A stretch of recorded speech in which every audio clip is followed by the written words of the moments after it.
9 years के steady love affair के बाद जब जॉन अब्राहम और बिपाशा बासु ने अलग होने का फैसला किया, इस खबर ने बिपाशा को चैन से जीने नहीं दिया।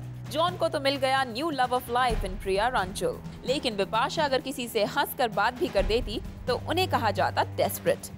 कभी शाहिद तो कभी राणा दग्गुपति के साथ क्लोज होने और अपने ब्रेकअप का अफसोस न होने के इल्जाम भी उन पर लगने लगे। डिप्स भी शायद ऐसी बातों से थी अपसेट और उन्होंने एक इंटरव्यू में ये जाहिर करने की कोशिश की कि ब्रेकअप के बाद लोग आपको दुखी देखने की उम्मीद करते हैं, लेकिन उन्होंने ऐसा नहीं किया और बिपाशा के इस एटीट्यूड ने उन्हें लोगों की नजरों में बुरा बना दिया।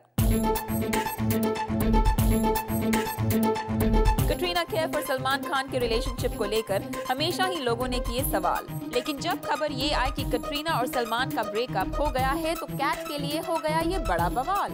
सलमान तो अपने लव लाइफ से जुड़े क्वेश्चंस को नहीं करते हैं एंटरटेन और कटरीना ने भी इस मामले में अपने साइलेंस को किया मेंटेन। न्यूज ये भी आई कि कटरीना एक बार फिर रणबीर कपूर को डेट कर रही हैं, लेकिन फिर भी कटरीना और सलमान के ब्रेकअप का रीजन क्या है, इस सवाल ने कटरीना का पीछा नहीं छोड़ा। क्वेश्चंस और स्पेक्यूलेशंस होने लगे, कुछ इतने कि कैट हो गई इनसे परेशान। एक बार तो वो ऐसे सवालों पर नाराज हो गई और अब तो न्यूज ये है कि कटरीना कैफ ने सलमान से अपनी क्लोजनेस फिर से बढ़ा ली है।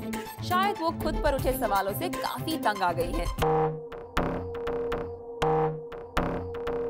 रणबीर कपूर और दीपिका पादुकोण के रिलेशनशिप का जब हो गया द एंड, तो दीपिका के मूव्स पर बनने लगे गॉसिप स्टोरीज। रणबीर के बाद अपेरेंटली सिद्धार्थ माल्या से क्लोज हुई दीपिका पर रहने लगी मीडिया की नजर। लगभग उसी टाइम सिद्धार्थ माल्या की कंपनी को जब लॉस हुआ, तब दीपिका पर जोक्स भी किए जाने लगे, यानी बार बार दीपिका पर थी टिकी रही सबकी नजर, लेकिन रणबीर कपूर पर शायद ही ऐसा किसी ने कमेंट किया और ना ही तो उनसे ज्यादा क्वेश्चंस पूछे गए। शाहिद कपूर के साथ रिलेशनशिप ओवर होने के बाद प्रियंका चोपड़ा भी लोगों के अटैक से बच नहीं पाई। जब प्रियंका ने शाहरुख से अपनी फ्रेंडशिप बढ़ाई, तब हर तरफ प्रियंका और एसआरके की ही न्यूज छाई। रिपोर्ट्स आई जिसमें कहा गया कि प्रियंका शाहिद से रिश्ता खत्म होने के बाद शाहरुख खान से अपनी क्लोजनेस बढ़ा रही है। वहीं शाहिद भी बिपाशा से फ्रेंडशिप करते नजर आए जरूर, लेकिन इस बात को लेकर शाहिद के बारे में कुछ नेगेटिव नहीं कहा गया। मगर प्रियंका ब्रेकअप के बाद क्या कर रही हैं, किससे मिल रही हैं, उनकी इन बातों पर कुछ ज्यादा ही ध्यान दिया गया। ऑलमोस्ट हर केस में एक बात तो साफ है कि पोस्ट ब्रेकअप गर्ल्स पर ही उठे हैं ज्यादा सवाल। जहां एक्टर्स हो जाते हैं अपनी लाइफ में बिजी, वहीं एक्ट्रेसेस को फेस करना पड़ता है क्रिटिसिज्म और बनाया जाता है उनका मजाक। Simi, don't you think it's a bit unfair कि बॉलीवुड में जब भी ब्रेकअप होता है सारा media tension is on the heroines and the heroes are just scot free, they're doing their own thing. Yes, and मुझे बहुत बुरा लगता है when I see this happening to the girls in Bollywood. It's a very very ruthless place because अगर हम कटरीना को देखते हैं यहाँ पर या even Bipasha Basu, Priyanka Chopra, as it is एक public breakup होना जहाँ पे पूरी दुनिया आपको देख रही है, you're under the scanner, your fans, your friends, your family, the media, strangers, I mean the whole country, the whole world आपको हर मिनट आपके behavior को देख रहे हैं, everything is being written about.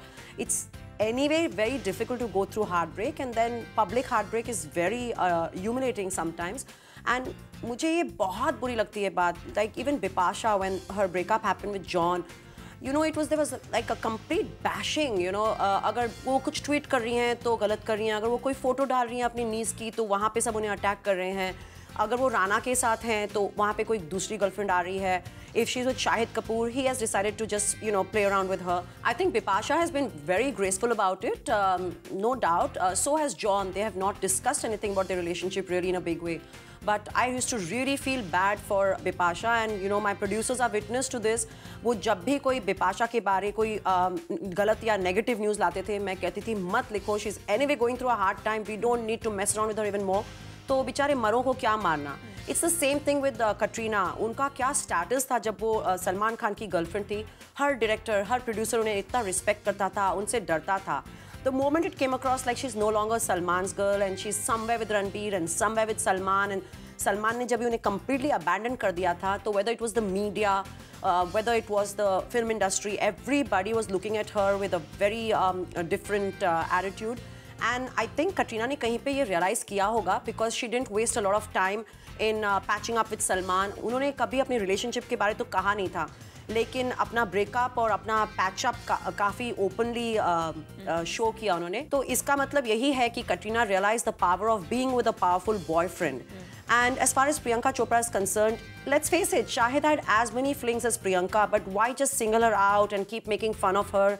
And it's little hard. Yes, definitely there's a little bit of a sexist approach यहाँ पर. जब लड़की बॉलीवुड में single हो जाती है and if she's dumped, people become very harsh. And it's not the same with the guys. You know, अगर Salman single हैं या शायद शाहिद सिंगल हैं तो there is nothing wrong with that, or Ranbir, nobody judges them. But even it was Deepika when she broke up with Ranbir, or the latest breakup that she's just gone through.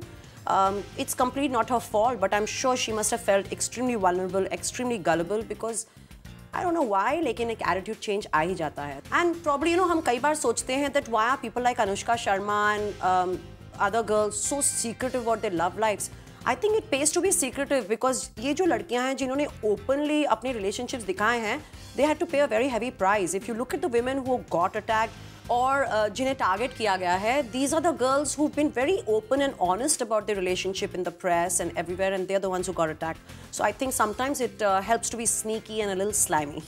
Well, Simi, well said. I definitely feel for these women. And it's not easy being a part of Bollywood for sure.